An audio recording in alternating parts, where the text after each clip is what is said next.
Good morning, ladies and gentlemen, boys and girls. This is the third Maimer in the continuum of Mamorim of the Yutas Kislev season of Tavshin Memhei, 1984, 40 years ago. And Yutas Kislev, the Rebbe said, explained how it's connected to Hanukkah. It's the innermost of Chassidus. Hanukkah is the miracle of the oil, which is also something which permeates everything. And with God's help, we'll also do Roni V'Simchi, which is the Hanukkah Maimer of 40 years ago. And that is not officially part of the continuum, but as we've stated many times, if you look carefully, you see the Rebbe building on what he taught previously. But this is the third Maimer.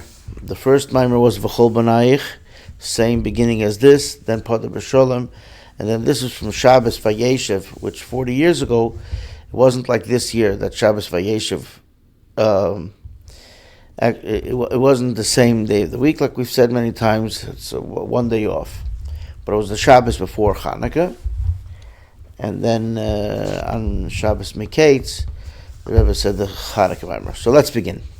Vchol Bonayich Limudei Bonayich, and that all of your children, learners of God's Torah, and much peace to your children.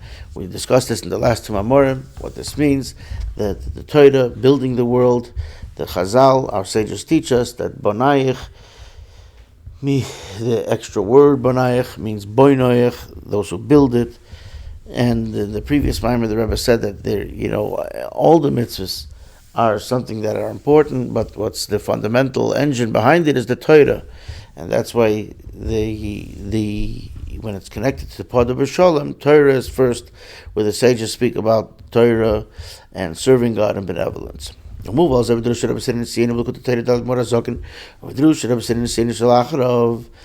Rabbeim, our masters and teachers, bring in their Chassidic discourses.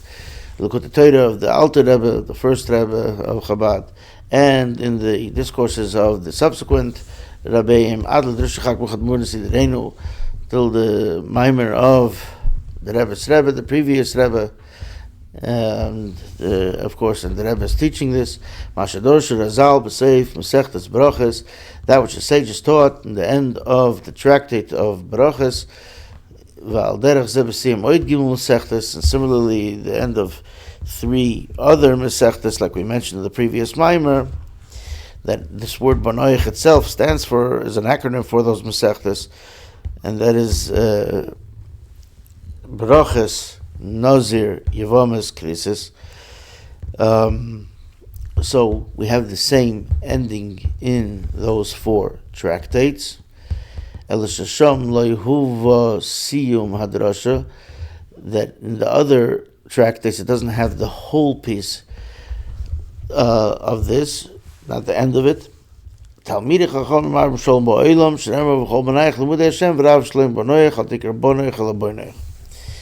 The sages, Torah sages, increase peace in the world, as it says, and all your children, those who study the wisdom of God, and much peace to your children. Don't read it as your children, the word Bonayich, but the word Boinoich, with the Vav there, and that would mean those that build you. And we'll do this a little quickly. We had this in the previous Mamorim. So the Mamorim also bring the explanation of the Shalah regarding this passage. The L'chayre Tevos Bonayich Habeis Muteres. It seems to be that they're saying that the second time that the verse says your children, Bonayich, is extra. It's redundant because we're already speaking about your children. So would it be enough just to say much peace of your children and their peace, because we're already talking about them. And from the fact that the repetition of the word Bonayich, that's how they learned that you don't read it only as your children, but your builders.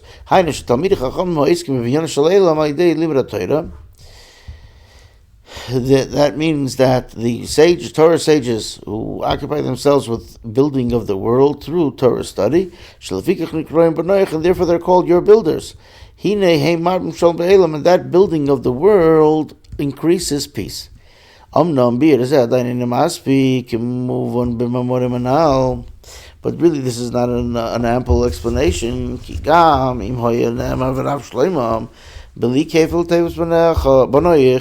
Even if it said, and much is their peace, and not saying the peace of the children, with repeating the word, we would still connect it to what it says earlier, all those that learn your wisdom. Limudei havaya hu inyanam shel tamidei chachamim, and that's of course a reference to the sages. It would be enough. You would say this sentence would be saying two things. Number one, that those who build the world are tamidei chachamim, and that increases peace. So it doesn't matter, even without saying this extra word, you could have figured out these two nuances from this verse. Umashmo,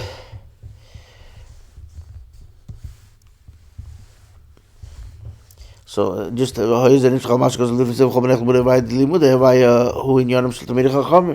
sages study. This would teach us that they increase the peace in the world. So this really, it seems to be that there are two things here, two aspects. Those that study, therefore it says, all your children are those that learn God's wisdom. And then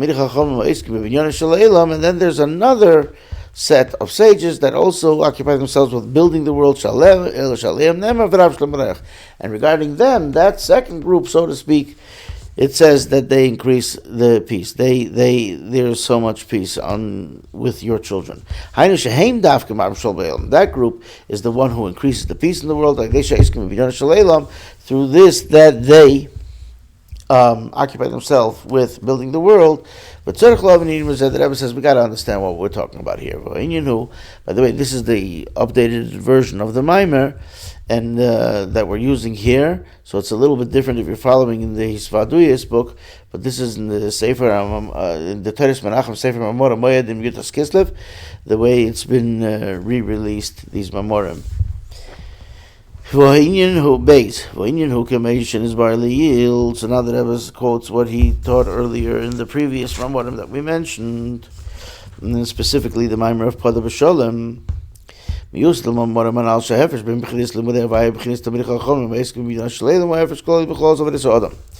the difference between the level, the aspect of those that study the wisdom of God and the idea of the Torah sages that occupy themselves with building the world is it's the same as the general difference in the way the various aspects that we have in serving God. And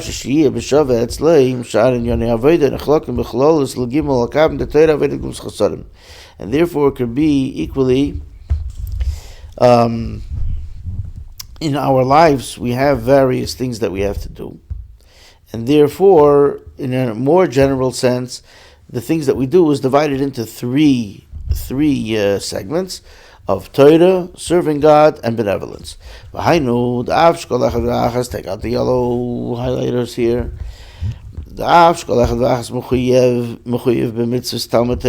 Even though everybody is obligated in the mitzvah of Torah study, but you could already fulfill the minimal obligation by studying a passage in the morning and a passage in the evening. But this you fulfill the dictum that it says, it's actually in Joshua, that this Torah should never be removed from your mouth. Like the Gemara teaches this lesson. So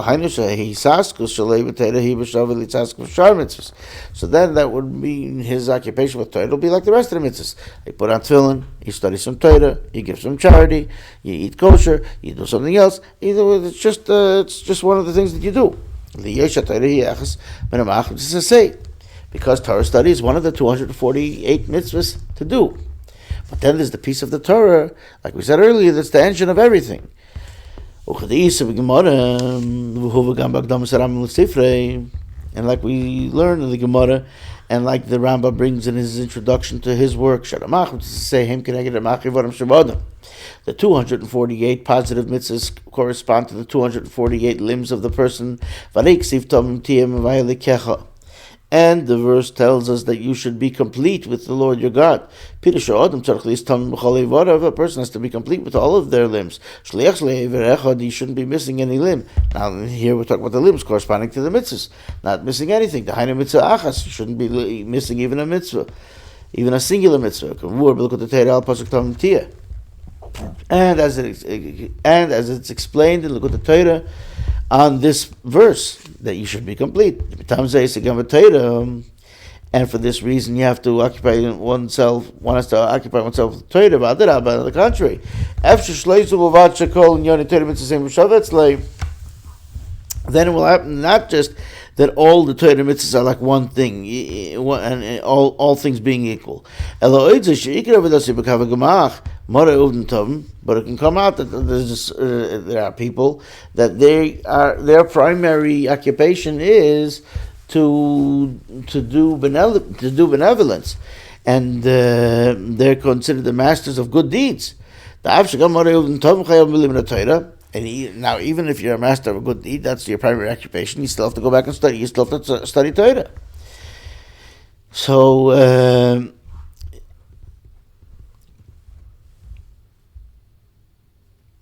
I think I'll skip a little bit here. And like the Alter Rebbe explains in, going back a little bit here, the Alter Rebbe explains at length in the Tanya, that we're divided up, in general, the Israelites are divided up to Torah sages and masters of good deeds. Even though the masters of good deeds are obligated to study Torah, but nevertheless, their primary occupation is with good deeds, benevolence. It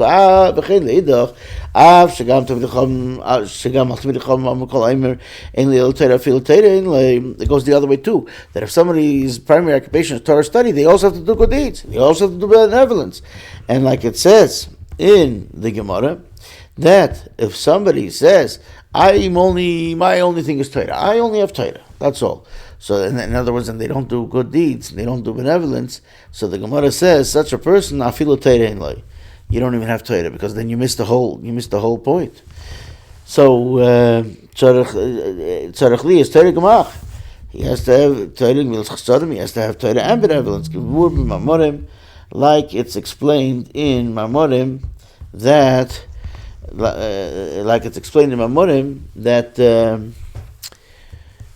that the beauty of having both. But nevertheless, the primary occupation is the Torah study, the primary occupation of the Torah scholar. Even though in a very specific way, the Jewish people is divided into 10 levels. Now it's interesting, the last mimer that Rebbe went from 2 to 3 in talking about divisions, subdivisions, and then he went from 3 to 12, 12 to 70, 70 to 600,000. He spoke 600,000 being the souls, 70 being the descendants of Jacob that came into Egypt, 12 being the tribes, and then 3 being Torah V'Gibels Chasadim, and 2 being the positive and negative mitzvahs and other things. And here the Rebbe now also brings in the famous thing that they were divided up into 10 aspects, the 10 aspects that we study, like the Zohar says, and that is, by the way, not just by the way, but when it says Atem Nitzav Mayim Kulchem, Moses tells the Jewish people, you're all standing upright before me, and it says from Roshechem, Shiftechem, from the heads of the tribes, etc., till the water carriers, the wood choppers and the water carriers, so that's 10 levels, so to speak. And even more in detail, we learned in the Luriana Kabbalah, the writings of the Rabbi Luria, the Arizal, Shekeneged shishim ribu neshamas nishmas Yisrael yeshnam shishim ribu perushim chol in Shabbatera. He says that corresponding to the 600,000 souls of Israel, there are also 600,000 explanations on any part of Torah.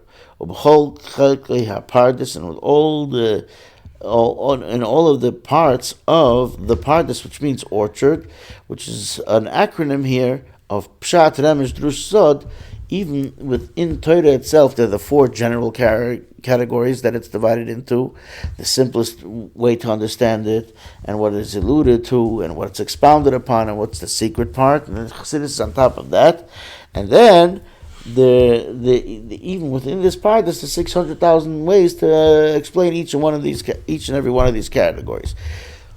So Sheyesh neshama sheshoshim b'chinas hachesed v'yesh neshama sheshoshim b'chinas hagvura, and like it is explained in the Zohar and it's brought in the introduction to the Tanya. And interesting, because in the portion of Tanya that we learn in the day of the 21st of Kislev is the introduction to the Tanya. So the Rebbe mentioned it at that time. I mean, it just happens to be from that day's portion of Tanya.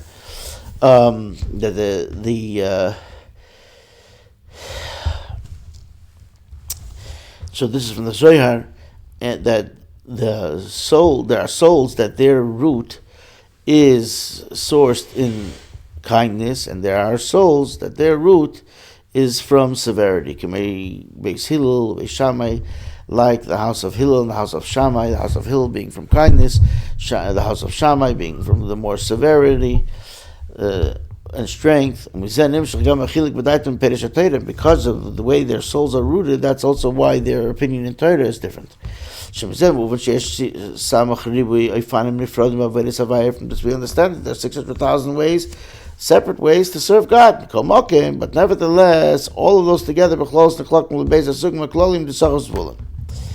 they're all divided up into the two parts of Yisachar and Zvulun. Those are the two that I was referencing earlier. These two tribes, which are representative of Torah study and supporting Torah study. Mare Torah, Mare Uvden Tovin, masters of Torah, masters of good deeds. And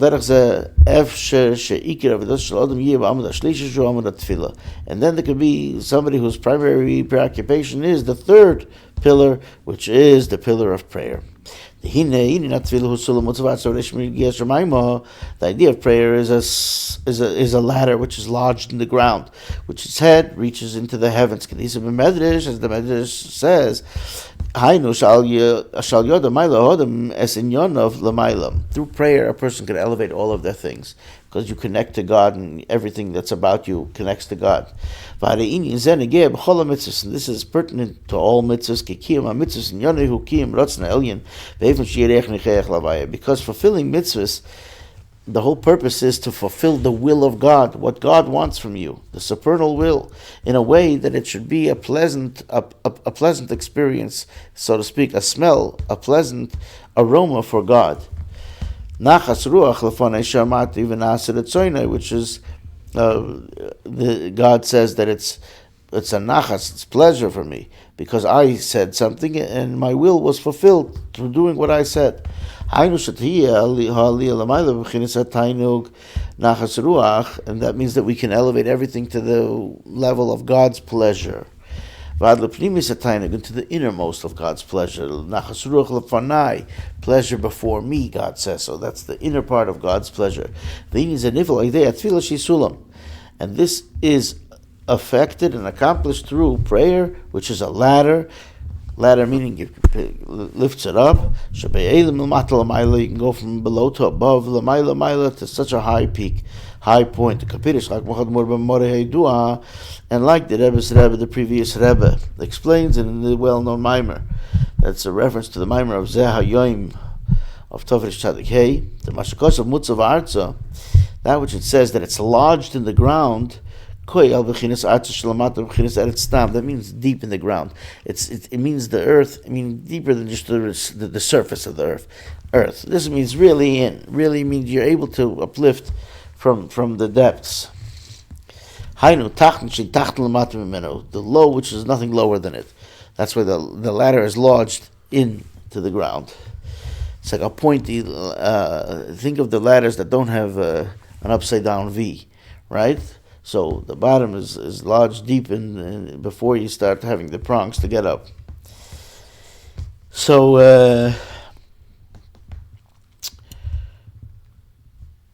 that which it says that its head reaches into the heaven. Therefore, just like it starts from the lowest of the low, it reaches the highest of the high. It's higher than just plain heaven. It says that the head reaches into the heavens. That means the heavens, which are even higher than the regular heaven. We also have the ladder of prayer, which also draws back down, because then once you reach that holiness comes back down to with you on earth. Like it says regarding Jacob, who was the one who dreamt the dream of the ladder with the angels, that the angels of God were going up and they were coming down. Not just going up, meaning uplifting everything you do, but they're drawing down, they're going down.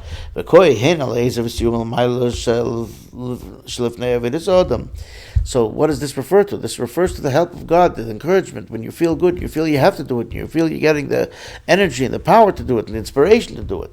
So this is the help, the supernal help that one is getting, and the assistance that comes before you even start serving, that we do it. HaKadosh Baruch Hu, Ezrei, the Holy One, blessed be He, helps him, like it says in the Talmud. V'hein ali sarus dil eila and imshachas ayidei sarus dil tata. V'hein ali sarus dil tata and imshachas achkach mitzad atzmei. Shehi l'mayla gam sarus dil eila imshachas ayidei sarus dil tata. So this happens through, sometimes we get in the mood, we get a supernal awakening because we evoked that. And then there's what is evoked through, because we already got that power from God. So then we work even harder, and then that's even higher than what you would do on your own. And that's even higher than, that brings about even a higher awakening, which comes through what you would have done. Just, in other words, it's reciprocal. Then that's what the sages tell us, that God doesn't rest except in a place which is complete. I'm going to go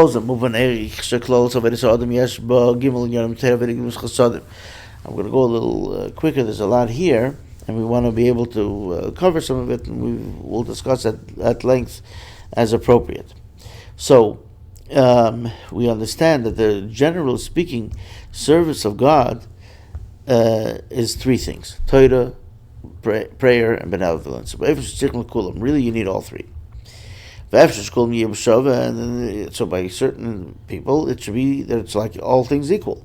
But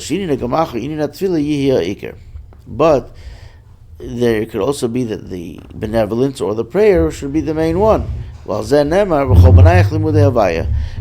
this, it says, and all of your children are those that are learned of God's things. But then when it says, but much peace is unto your children, you don't read it children, but builders. That is already referring to the Torah sages, which occupy themselves with building the world.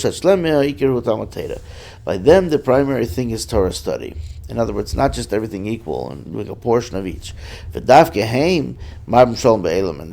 type of preoccupation with Torah is the one that increases peace in the world.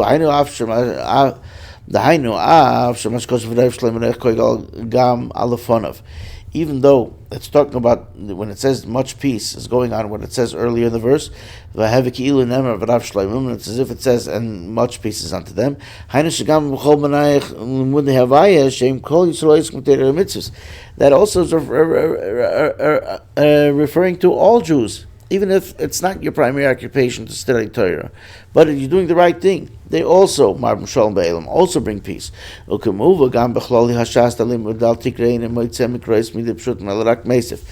it says the rule, when the Torah says don't read it one way, but read another thing, it doesn't exclude the simple way of understanding it.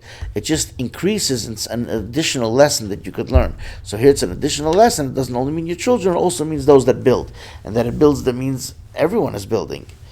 But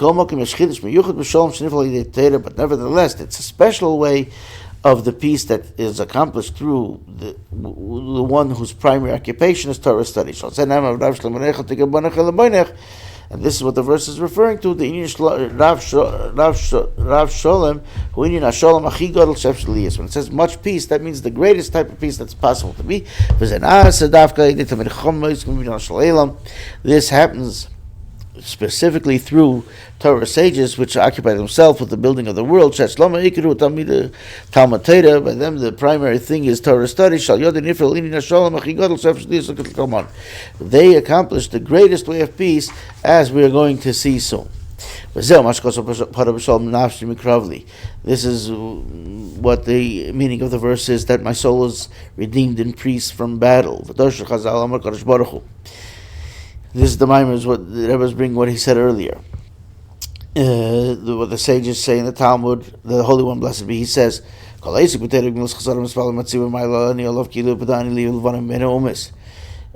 whoever occupies himself with Torah and benevolence and prayer, and prays with the quorum, with the minyan, with the tzibur, with the group, I consider it as if he has redeemed me and my children from amongst the nations of the world. This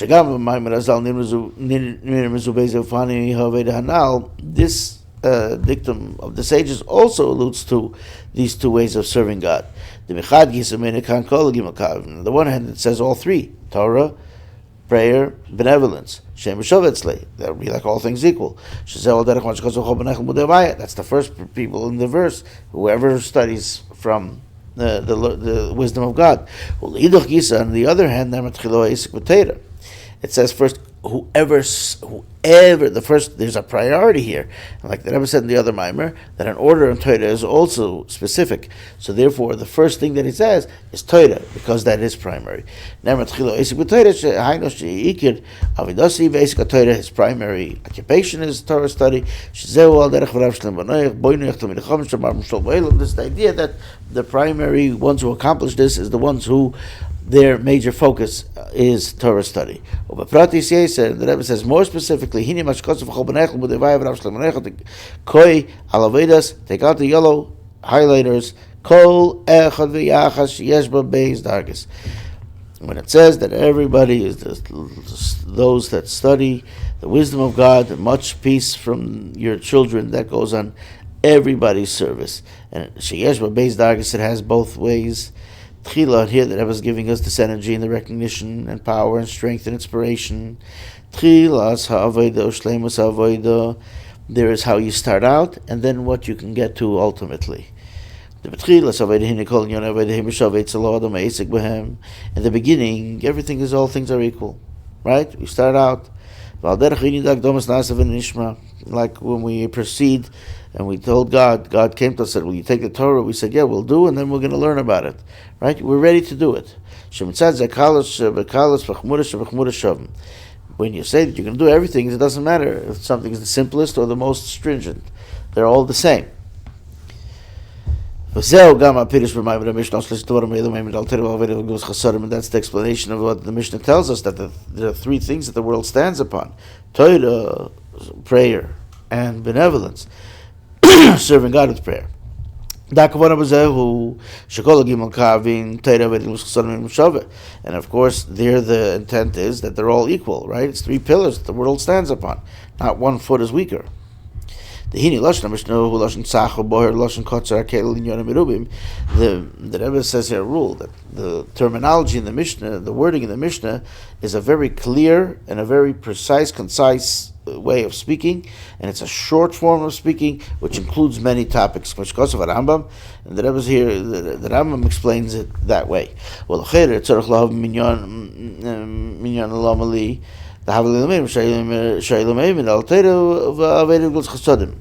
So we have to understand, why does the Mishnah say on three things the Torah stands? Torah, V'edel, Gvulus, Chasadim. All the Mishnah had to say is that the Torah stands on Torah, V'edel, Gvulus, Chasadim, and most people can count. How many things did it say? It said three, so you know it's three things.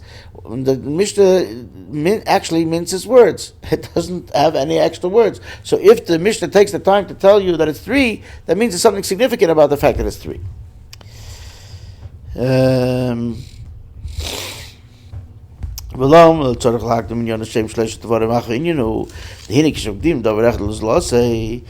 But the explanation is that when something is preceded to the other things, that proves and shows that the thing which comes first has higher in stature and importance. So if it just said plainly, the world stands at Torah, V'edel, Gvulus, Chasadim, and didn't say there's going to be three of them, then you'll know that one is coming first. But if it just is all three, then there would be more equal, all of them.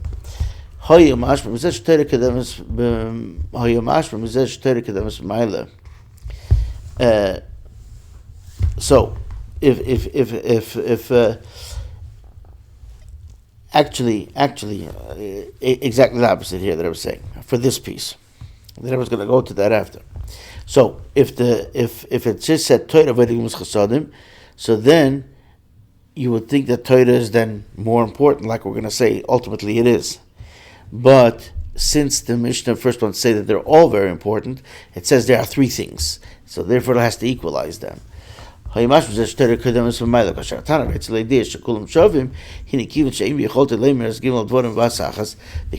have to say, if you're talking and you're going to say three things, one has to come before the other.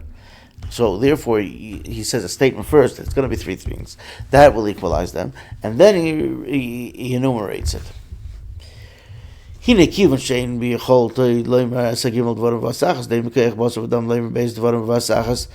a person can't say even two things at once. Like the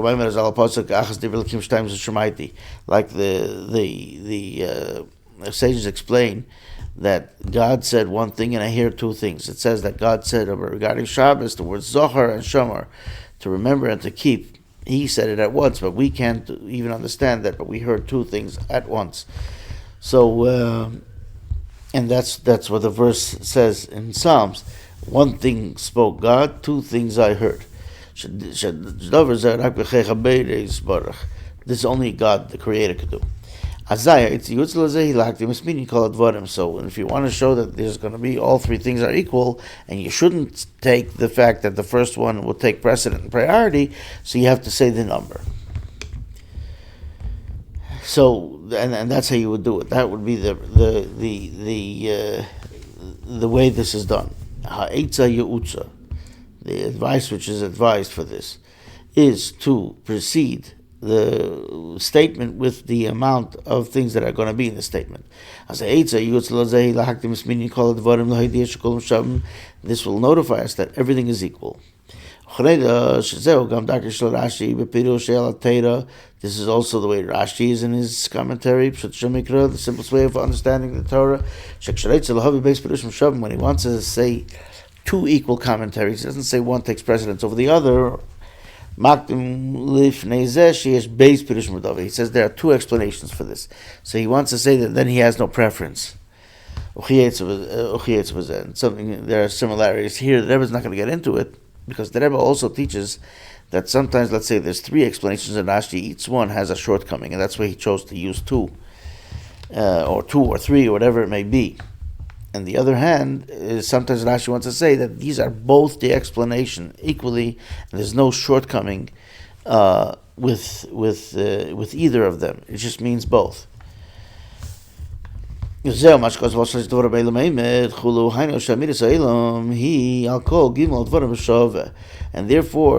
the Mishnah comes to tell us that the world standing ultimately is on all three things equally: Torah, prayer, and benevolence.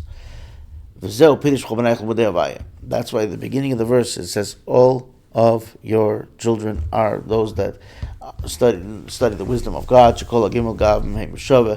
All the three ways are equal. Omnam, but then but then when you improve, when you are elevated in your serving God, like the Isanidus, Visamkus, Visboninus, Mrs. Navashaser, and the Rebbe uses 4 terms here.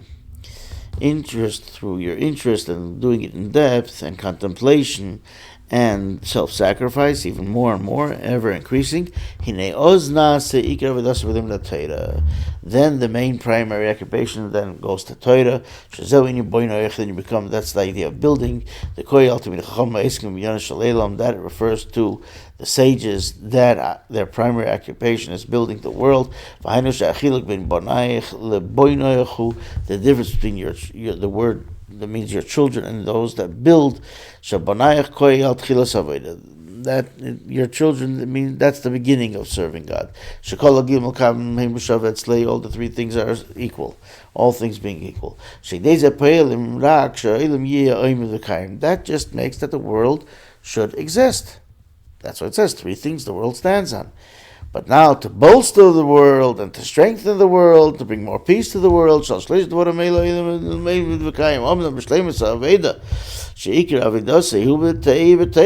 it gets to the ultimate of serving God, that the primary thing is his work and his serving God is through Torah study. Then he affects that not only does the world exist and stand, he builds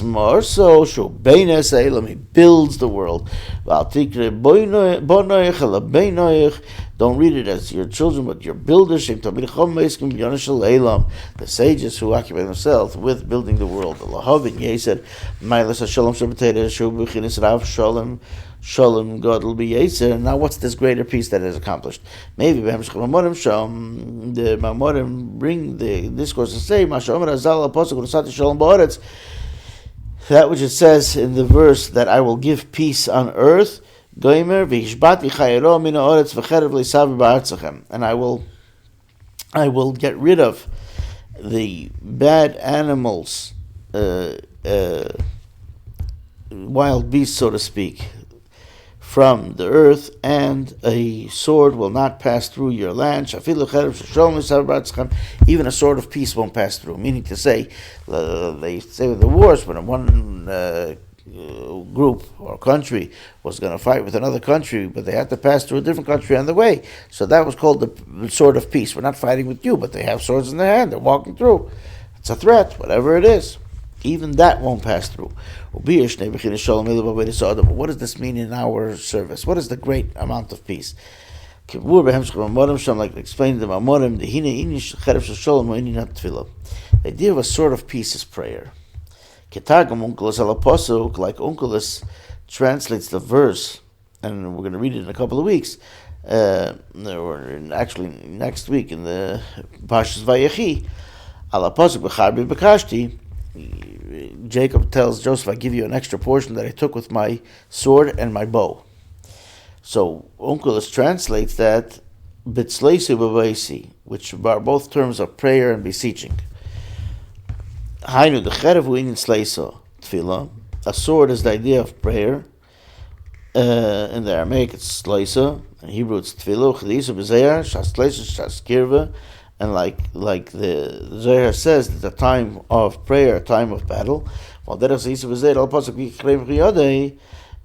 the Zohar says, and the verse referring when and then the Pashas Bolak, when Pinchas took the dagger, the sword in his hand, the spear, there it doesn't say Roimach, which means a spear with a vav. It's written without a vav. That's a reference to the 248 words in the reading of the Shema. So that's like a spear that we have to that would stab the evil.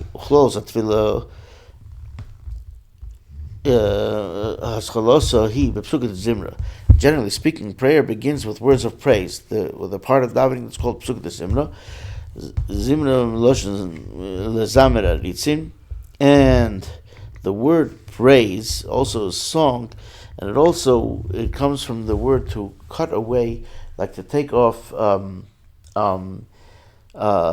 when you prune trees and take off certain twigs. That's also called zmoides. parts of the tree that come off. So it's the same term that also means praise, and this is that terminology. Part of the battle is to cut away and to clip and to prune the extra shells, the parts that are going to be then sucking life source, and that's why you prune a tree, so that the rest of the tree is strong and thick.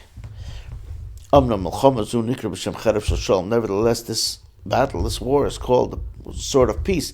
The idea of the prayer is not the war against the shells and the clippers, the outside forces. Its primary task is to reveal the light of the soul. Like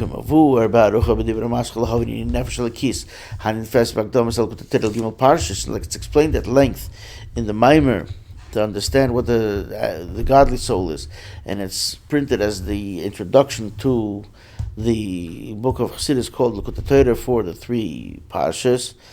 It's also printed in Eira Torah of the Tzemach Tzedek. V'hu drush Admor Hazokin Magoyis Admor Tzemach Tzedek Admor Marash Baal Hairod Milchila Rebbe.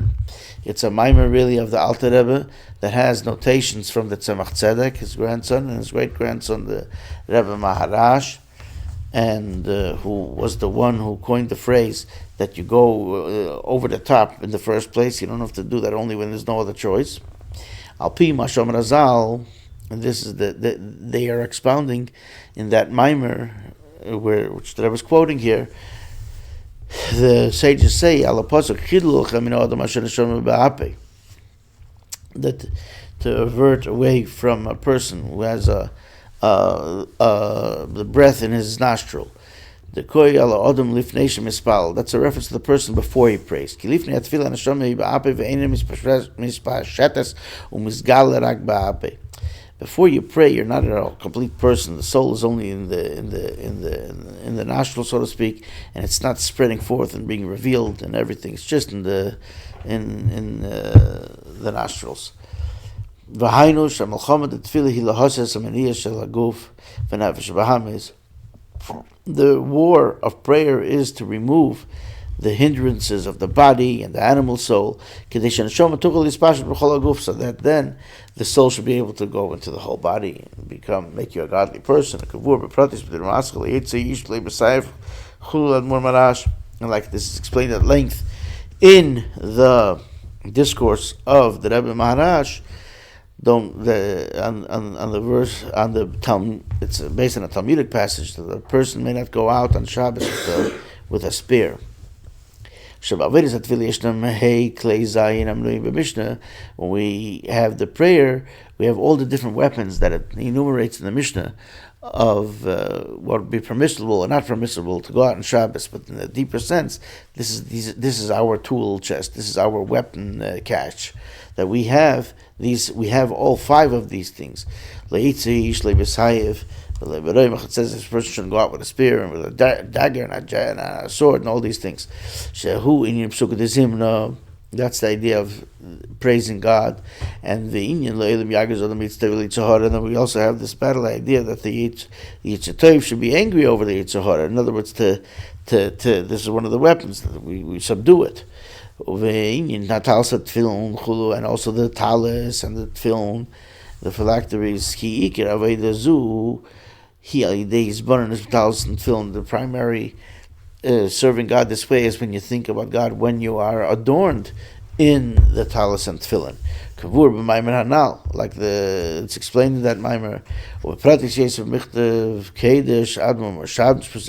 and even in more detail from the Rebbe Rashab, the Rebbe Marash's son, the 5th Rebbe.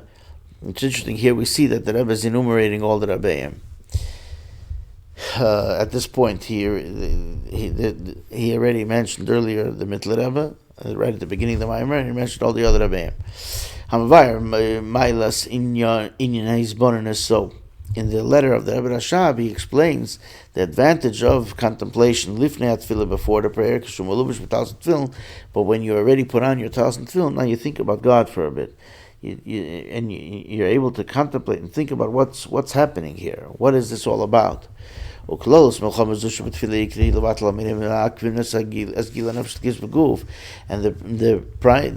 general war of the battle of prayer, its main thing is to subdue the hindrances and the obstacles, those things that hold back the revelation of the godly soul in the body. So there's the countermeasures. So the main battle, the main war is to reveal light. Therefore it's called a sword, but of peace. It's not like the actual war that's fighting.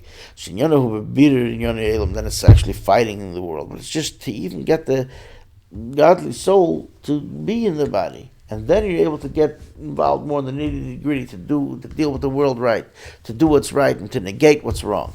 And now you can add this it's possible. And as Menachem says, you can take it to the bank when the Rebbe says you can do this.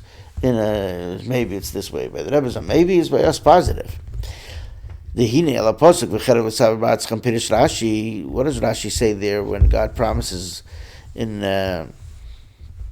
Parshas B'chukoyse that even the sword of peace will not pass through your land? Rashi explains, you don't have to say that they won't come to battle you, but even to walk through just with a sword. So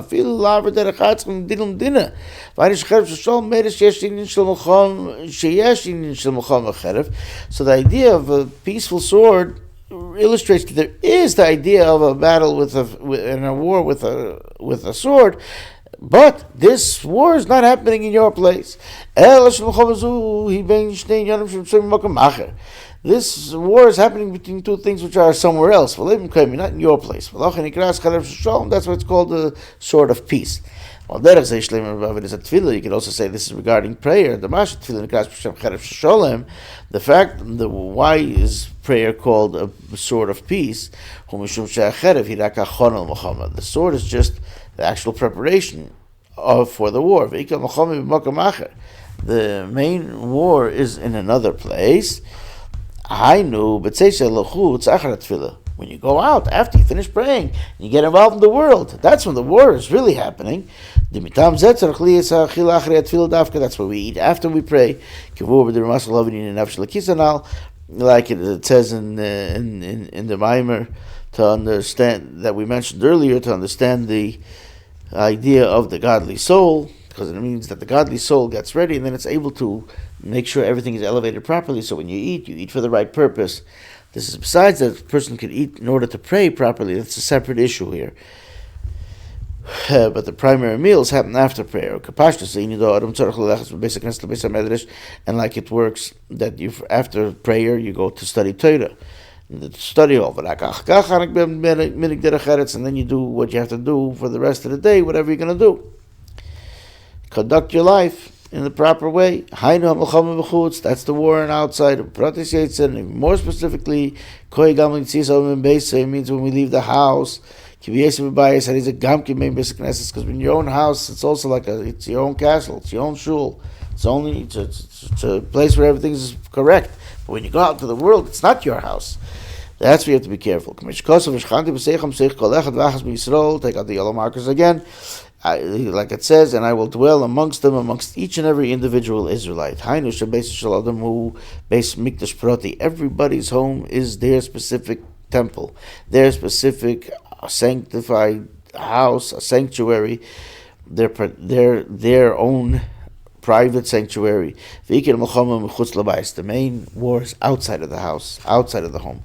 And this is what is accomplished through the way we serve God on Chanukah, the Ner Chanukah, mitzvah, the Chanukah lights, the mitzvah is to put it at the door, the entrance to your home, but outside. That it should illuminate also the public domain, which has the Talmudoi, the Talmudites, ad the Kal Yerigla Talmudoi. Now the Talmudoi are the most lowest level, the simplest level. They were really just quickly. What this nuance is they were it says, till when could you light the candles? So as long as there's still people going outside, he'll be able to see the lights. So the last ones who used to be out were called the Tarmodoi.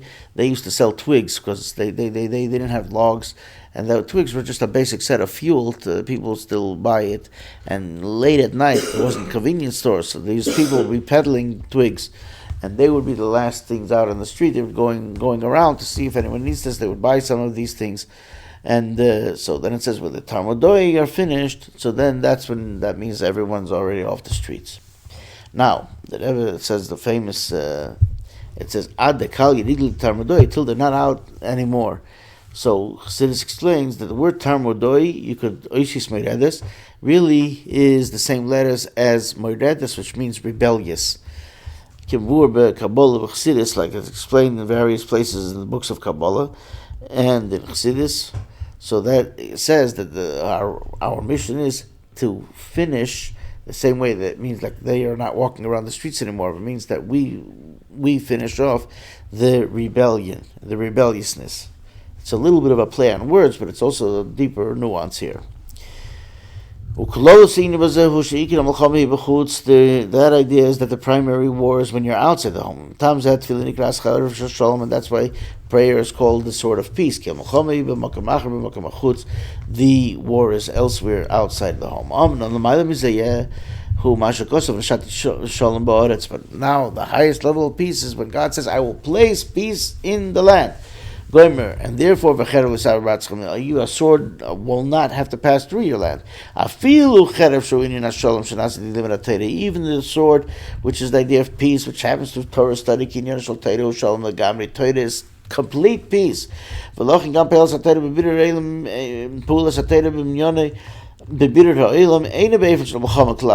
the way Torah affects the world is not like war at all. It just happens by itself. You study Torah, everything is good. But derech shalom in a way of peace and rest. Through Torah, bring your trade and the primary occupation. There's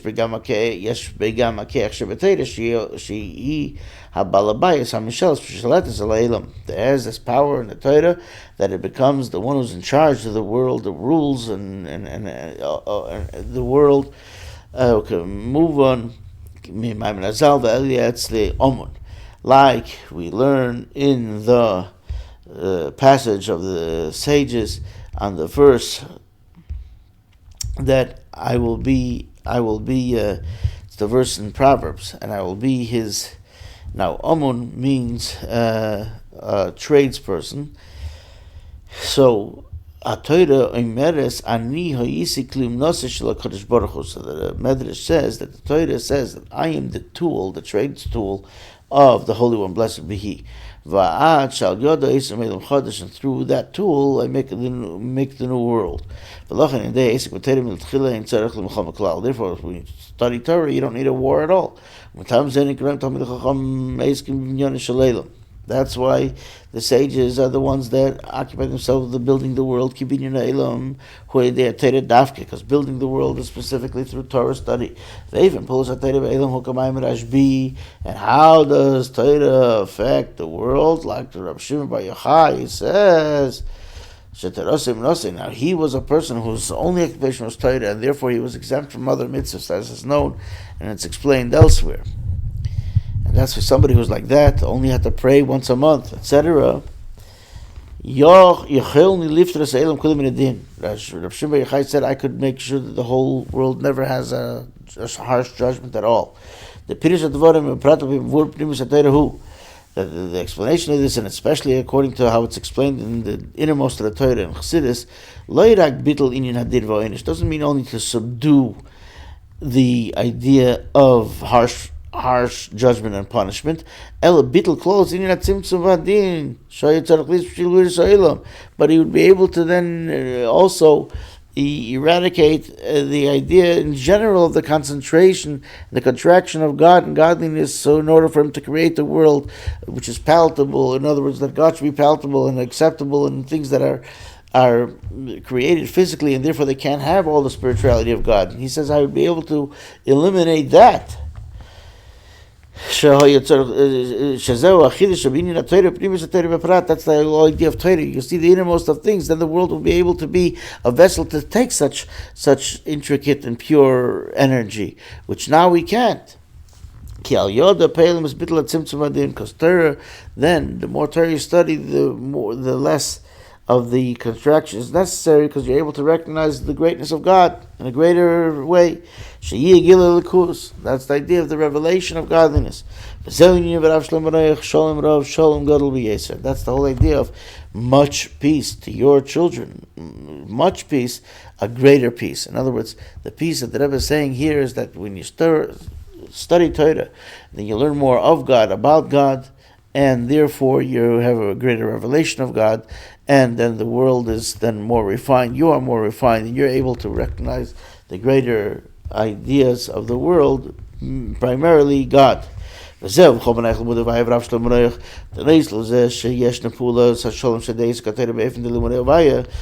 is this whole idea of, and all of your children, those that have the knowledge of God, and much peace to the children. In addition to the fact that there is the accomplishment of bringing peace through Torah study in a way of knowledge of of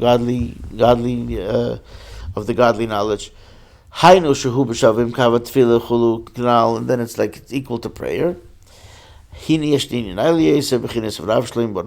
there's something much higher, the idea of peace, like the Rebbe is just giving a summary. Increase peace in the world, which is higher than the sword of peace. Everything just happens by itself. You don't even need a sword.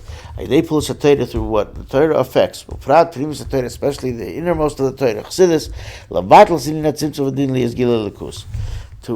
To nullify and to make unnecessary the idea of tzimtzum, we should be able to be more. We should be able to be susceptible, let's say, to the delicateness of God through this refinement which comes with Torah study. With this we could also understand what the Mashiach told to the Baal Shem Tov. In the famous letter which the Baal Shem Tov wrote to his brother-in-law, he says his soul was elevated on Rosh Hashanah, and Mashiach, he asked him, when are you going to come? When will the Master come? And Mashiach told him that when your well springs will be spread to the outside, that's when the Master will come. Because of, what does that mean? Through the Torah study, through studying the innermost of the Torah, the soul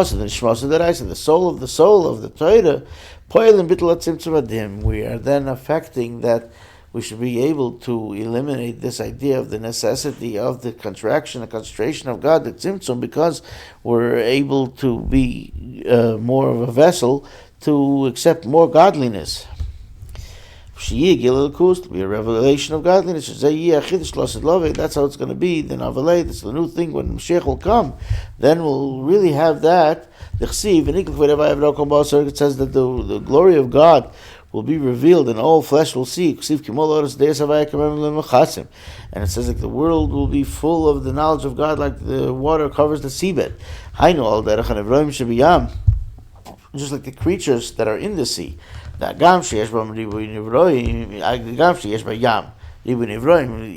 though there's many creatures in the sea, in the ocean, you only see the source of their life, which is the water of the ocean. You don't see everything in the sea.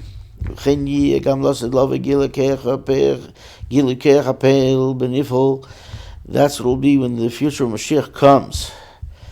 There will be the revelation of the power of the one that affects in those that are affected. The one that's making the world, the creator, you'll be able to recognize the power in what's happening, and it won't look like something separate. You only see the creator. And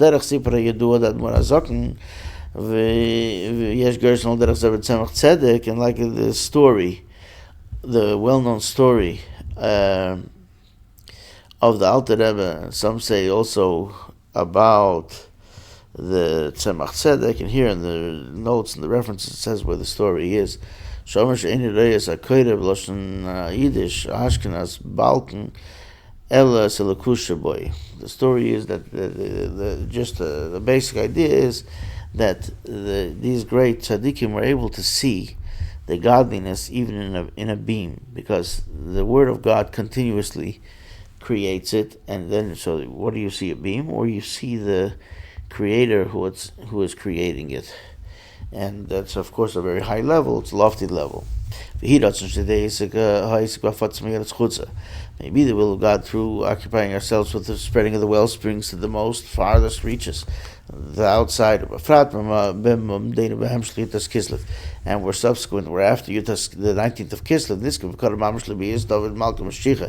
we will merit very soon to the coming of David the King, Mashiach, Rambam, like the ruling of the Rambam, immediately they are redeemed.